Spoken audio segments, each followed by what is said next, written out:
Salut à tous, comment allez-vous? Je vous fais cette vidéo 8 semaines après mon opération de la rupture du biceps. La rupture du tendon distal du biceps, du bras droit. Ici, vous voyez la cicatrice. Ici, on voit déjà la forme du biceps. Le tendon est ici bien attaché. Donc voilà, regardez le biceps. La forme revient déjà. Parce que ça fait donc 8 semaines. Il ne penche plus vers l'intérieur comme vous voyez et il est attaché. Il y a quand même une petite différence. Bon, la différence de taille, évidemment, avec l'autre est conséquente, mais ça va revenir. Ça revient. Je travaille avec des bandes élastiques, donc vous connaissez ça, hein, pour travailler les triceps, par exemple.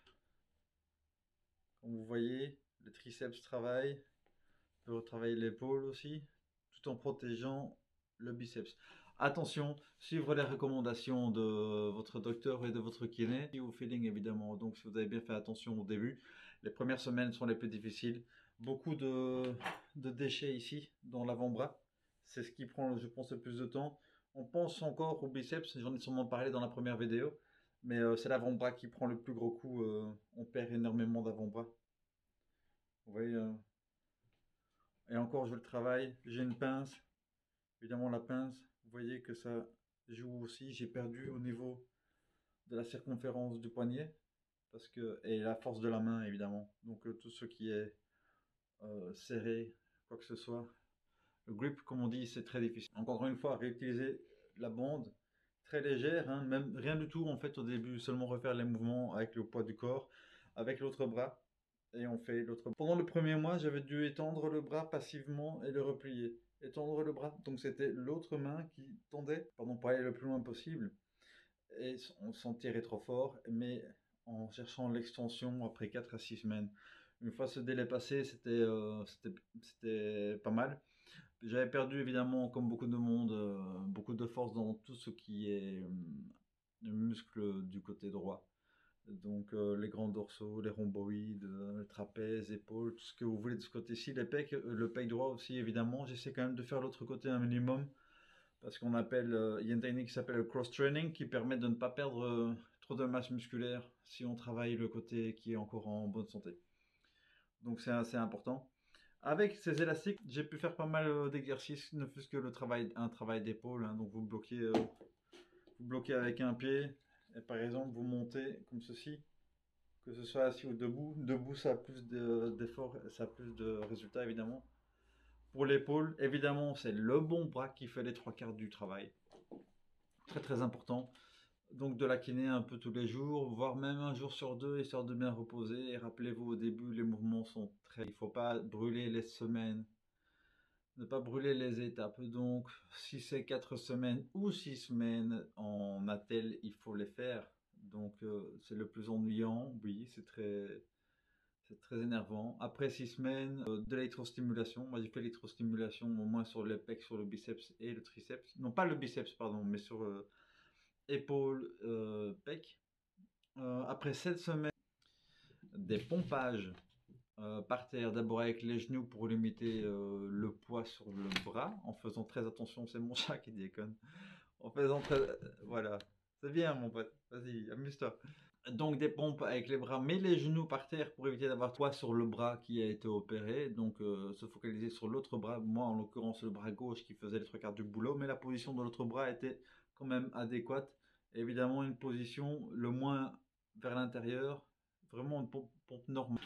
Rien d'inhabituel parce que le but du jeu est de reprendre, réveiller les muscles pour les réhabituer au mouvement qu'on faisait auparavant. Donc avant j'entraînais ça sur le mur tout simplement, donc j'étais sur le mur. Et je m'éloignais du mur et je me faisais descendre sur le mur. C'était le bras gauche, encore une fois, qui contrôlait tout. Et le bras droit se réveillait petit à petit. Donc, de toute façon, pas de natation. Le vélo, je devais normalement éviter pour ne pas tomber au cas où. Donc, je ne l'ai pas fait, à part un peu d'intérieur. J'ai fait un peu tapis roulant parce qu'il y avait de protection sur le côté. Donc, ça, je pouvais me le permettre. Je me tenais d'un côté et je courais un peu de l'autre. Mais de toute façon, j'ai la jambe pétée aussi. Donc, c'était vraiment pour essayer de faire un peu de cardio. Pas de corde à sauter ni rien. Et faire ça au fur et à mesure, donc privilégier le reste du corps, penser à manger correctement, protéines, collagène si possible, éviter le froid, hein. Les gars, ça si on est dans un climat assez frais, on le sent évidemment, mais avec le temps, ça vient. Au fur et à mesure, cette semaine-ci, je suis aujourd'hui, après 8 semaines, j'ai commencé avec des petits poids. Donc j'ai des rondelles de poids de 1 kg, de 2 kg, 5, 10. Et je continue évidemment avec mes élastiques. Celui-ci, j'en ai un peu gros là-bas. J'ai essayé aussi les parallèles pour ceux qui sont motivés ou qui font de la calisthénique. Bon, les pompes, c'est la calisthénique aussi, nous sommes d'accord.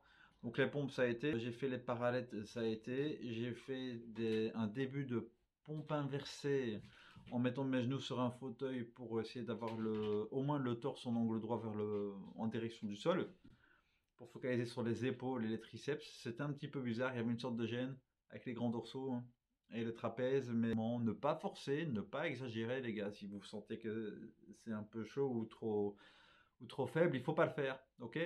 Mais faites au fur et à mesure, sentez votre corps. Si vous avez besoin d'aide et de kinés et de docteurs, vous suivez avec eux, évidemment. Si vous avez de l'expérience musculaire, vous connaissez les sensations, donc vous savez ce que vous pouvez faire ou pas. Le principal, évidemment, est d'éviter de trop utiliser, de trop solliciter ce tendon.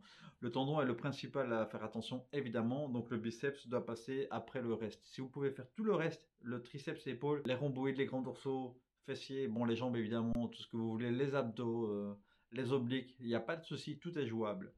Faites attention à votre bras.